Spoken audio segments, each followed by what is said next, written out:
নারী ভুঁড়ি বাড়িয়ে যায়। আপনি কি বলতে পারবেন গুলিতে কখনো নারী বের হয় মানুষের? পেট ছিদ্রি হইয়া নারী ভুঁড়ি বের হয়? আপনি কল্পনা করতে পারবেন না কোন অস্ত্র ব্যবহার হয়েছে। স্বৈরাচারী একটা কুলাঙ্গার হাসিনা এই বাংলাদেশে ত্রাসের রাজত্ব কায়েম করে সাধারণ ছাত্র জনতার উপরে এই রকম গুলি করা। আপনি বিশ্বাস করবেন কিনা আজাদ ভাই, যদি 50 জন লোক এক সিরিয়ালে সেখানে দাঁড়ানো থাকতো, 50 জন সেট করে একই গুলিতে মারা যেত। এই রকম গুলি কেউ কখনো কোনোদিন দেখেনি। পৃথিবীর যে কোনো আদালতে শেখ হাসিনার 1000 বার ফাঁসি হবে। যে গণহত্যা চালিয়েছে, যে গণহত্যা আমার রামপুরাতে টিভিতে দেখাচ্ছে, একজন মাত্র আজকে একজন লাশ পড়েছে, সেখানে আমরা দেখেছি হাসপাতালের সামনে 15 থেকে 30 জনের লাশ। 15 দিন আগের বক্তব্যগুলো এখন সামনে আসবে, আজকের বক্তব্য এখন থেকে এভাবে রিল তৈরি হবে, দেখবেন আপনাদের দুপাশে দুটো বক্তব্য দিয়ে ফেসবুকে ছাড়া হবে।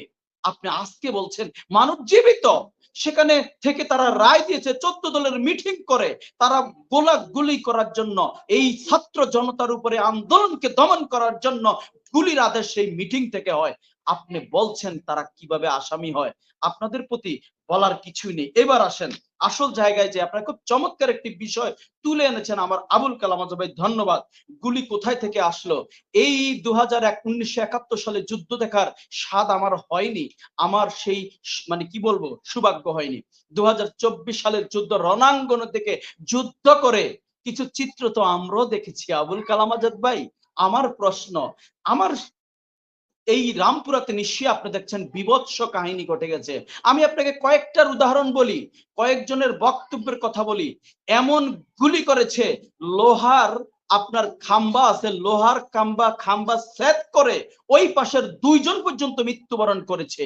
যারা দেখেছে বলে জীবনে কোনোদিন এইরকম গুলি বাংলাদেশে কখনো আমাদের চোখে পড়েনি। কারা তারা? আমাদের প্রশ্ন এখানে আবুল কালাম আজাদ ভাই। একজন হয়তো আপনারা বলতে পারেন না আজকে কাকে দিচ্ছেন।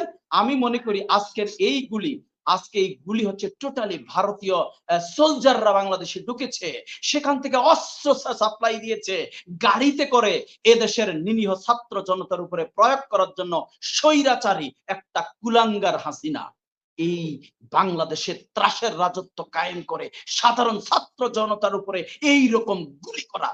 আপনি বিশ্বাস করবেন কিনা আজাদ ভাই, যদি 50 জন লোক এক সিরিয়ালে সেখানে দাঁড়ানো থাকতো, 50 জন সেট করে একই গুলিতে মারা যেত। এই রকম গুলি কেউ কখনো কোনোদিন দেখেনি। নারী ভুঁড়ি বাড়িয়ে যায়। আপনি কি বলতে পারবেন গুলিতে কখনো নারী বের হয় মানুষের?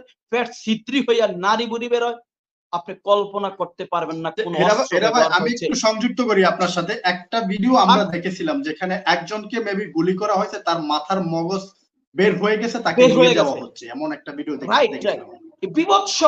আপনার কল্পনা করতে পারবেন না 2024 সালের যুদ্ধ আর 1971 সালে যুদ্ধ হয়েছিল পশ্চিমা হানাদার বাহিনীর বিরুদ্ধে, তাদের অস্ত্র শস্ত্র সজ্জিত। আর এই 2024 সালে যুদ্ধ হয়েছে আওয়ামী হানাদারের বিরুদ্ধে দেশের সাধারণ ছাত্র জনতা। আপনি আশ্চর্য হয়ে যাবেন ইয়ে ভাই, মনির ভাই, 1971 সালে এদেশের মুক্তি বাহিনীর হাতে তাও কিছু অস্ত্র ছিল, গোলা বারুদ ছিল, বোমা ছিল। অথচ 2024 সালের যুদ্ধ ভাই, বিশ্বাস করেন আমরা মাঝে মাঝে বিরক্ত হয়ে যেতাম, কি নিয়ে যুদ্ধ করব? কেবলমাত্র কয়েকটা বাঁশের লাঠি আর কয়েকটা ইটের টুকরা, এই দিয়ে এই মানে একটা স্বৈরাচারের ফ্যাসিস্ট, পৃথিবীর সর্বশ্রেষ্ঠ স্বৈরাচার। আমরা চেঙ্গিস খানের স্বৈরাচারের নাম শুনেছি, আমরা রাসেল কবির স্বৈরাচারের পৃথিবীর শ্রেষ্ঠ স্বৈরাচার, আমরা তৈমুরের স্বৈরাচারের কথা শুনেছি, আমরা কিং সিং হুয়াং যারা পৃথিবীর শ্রেষ্ঠ স্বৈরাচারের নাম শুনেছি। আমার কাছে মনে হয় পৃথিবীর সবচেয়ে এই জন্ম থেকে আজকে 700 এই এত বছরের ইতিহাসে এর চেয়ে বড় স্বৈরাচার পৃথিবীতে জন্ম হয়নি।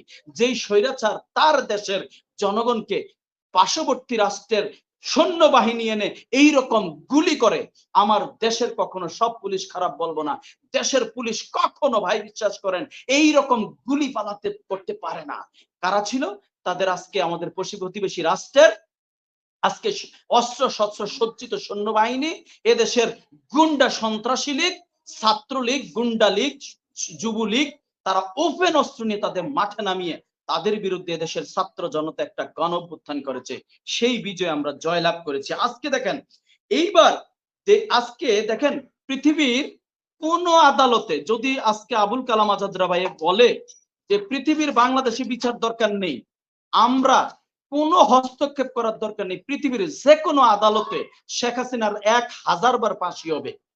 যে গণহত্যা চালিয়েছে, যে গণহত্যা, আমার রামপুরাতে টিভিতে দেখাচ্ছে একজন মাত্র, আজকে একজন লাশ পড়েছে, সেখানে আমরা দেখেছি হাসপাতালের সামনে 15 থেকে 30 জনের লাশ স্তূপ পড়ে আছে, কেউ নিতে পারেনি ঘন্টার পর ঘন্টা, অথচ টিভিতে প্রচার করে একটি লাশ পড়েছে।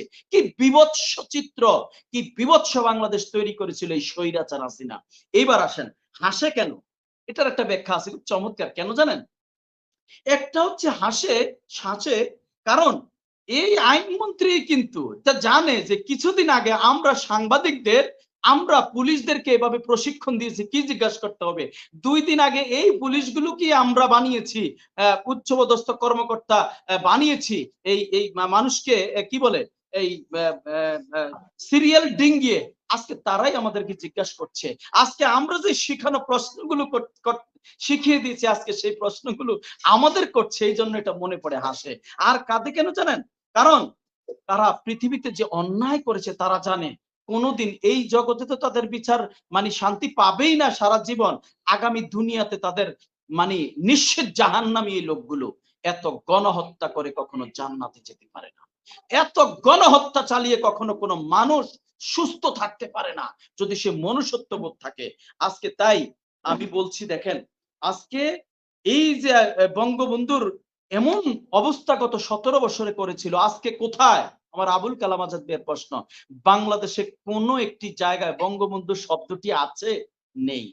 তাহলে যখন ক্ষমতা পেয়েছেন কখনো কল্পনা করেননি। উনি হাসে কেন? কারণ তিনি কল্পনা করতে পারেননি। কাঁদে কেন? কল্পনা করতে পারেননি শেখ হাসিনা এত তাড়াতাড়ি পতন ঘটে যাবে। কেন? তারা তো আল্লাহর কাছ থেকে লিখিত নিয়ে এসেছিলেন, হাজার হাজার বছর তারা শাসন করবেন, ফেরাউনের মতো, নমরুদের মতো, তারা তো সেরকমই হয়েছিলেন। অতএব তাদের পতন এত সহজে ঘটে যাবে, আমার আবুল কালাম আজাদ বের তো এটা বিশ্বাসই করার কথা না। এখনো তো তারা ঘুমে বসে ঘুরে আছে। আরে বলে কি? আমাদের পুলিশ আমাদেরকে জিজ্ঞাসা করে, আমাদের পুলিশ আমাদেরকে রিমান্ডে নিচ্ছে, এটা তাদের কাছে কিছুটা অস্বাভাবিক মনে হবে। আমি একটা পরিসংখ্যান দিই, দেখেন 2009 সালে 57 জন আমাদের আর্মি অফিসার হত্যা করেছে এই সরকার। 2013 সালে 5ই মেতে যে বিভৎস হত্যাকাণ্ড ঘটিয়েছে, 2014 সালে একক নির্বাচন করেছে একেবারে মানে অন্যান্য দলগুলো যায়নি। 2018 সালে নিরাপদ সড়কের কিভাবে হামলা চালিয়েছে, আয়নাঘর বানিয়ে লক্ষ লক্ষ মানুষকে দুর্নীতি করে 11 লক্ষ কোটি টাকা পাচার করেছে, পুলিশ বাহিনী দিয়ে গণহত্যা করে বাংলাদেশের।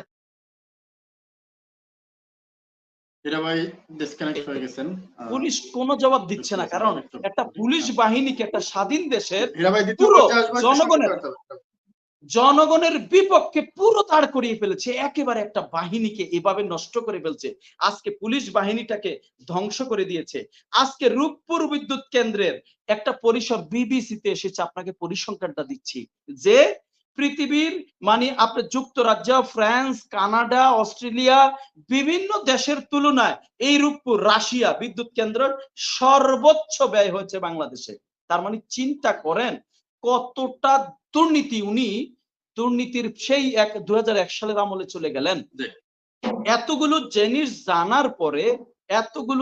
জানার পরে যারা এখনো আওয়ামী লীগের মানে কথা বলে, আমি মনে করি তারা মনুষ্যত্ব হারিয়ে ফেলেছে, তাদের বিবেক বোধ নেই। কোন সুস্থ মস্তিষ্কের মনুষ্যত্ববোধ মানুষ এতগুলো ইতিহাস জানার পরে, এতগুলো পাপ কাজ দেখার পরে আওয়ামী লীগকে সমর্থন করা, আমি মনে করি বিকলাঙ্গ মানসিকতার এটা ছাড়া কিছুই না ভাই। কারণ দল তো আমার কোরআন হাদিস না, এই দলটার আমার সমর্থন করতে হবে। এই দলটা এত গণহত্যা চালিয়েছে, আমার সমর্থন করতে হবে। 5 কি বলে ব্রিফকেস ডলার নিয়ে গেছে, তারপরও লক্ষ লক্ষ নেতাকর্মীকে সাগরে ভাসিয়ে তার দলের কথা বলা, সাফাই গাওয়া, আমি মনে করি নিঃসন্দেহে এটা একটা বিকলাঙ্গ মনুষ্যত্বের কথা।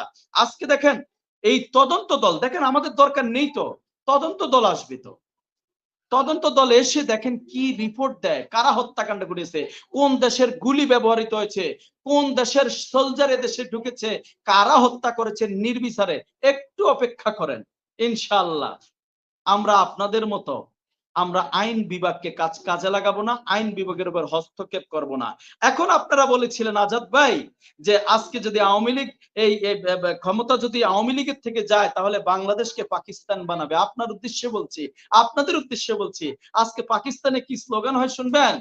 বাংলাদেশ পাকিস্তান হয়নি, বরঞ্চ পাকিস্তান বাংলাদেশ স্লোগান দিচ্ছে। তাহলে আপনারা এখনো ঘুমের ঘরে আছেন, আপনারা এখনো একেবারে কি বলবো বিকলাঙ্গ মনুষ্যত্বের মধ্যে এখনো আছেন।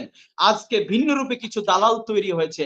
আমরা একদিকে, আপনি আশ্চর্য হয়ে যাবেন এনামূলক মনির ভাই, আমরা একদিকে শেষ করে দিচ্ছি, আমরা সংখ্যালঘুদের অফিস পাহারা দিচ্ছি, গন্দা গির্জা গন্দি প্রাগডক পাহারা দিচ্ছি, অন্যদিকে ওরা আমাদের শাহবাগে এসে আমাদের বিরুদ্ধে আন্দোলন করে। তারা কারা? তারা হচ্ছে আওয়ামী লীগের কিছু পেতাত্তা। কারণ আওয়ামী লীগ বিভিন্ন রূপে বিভিন্ন সময় আসে। দেখেন না, দরবেশ সাহেব কে সনাতনী রূপে ফিরে এসেছে, কেউ হিন্দু রূপে ফিরে আসে, কেউ বিভিন্ন রূপে ফিরে আসে। আমরা আগে গল্প শুনেছিলাম, এখন দেখি বাস্তবে আওয়ামী লীগের কত রূপে ফিরে আসার যে গল্প,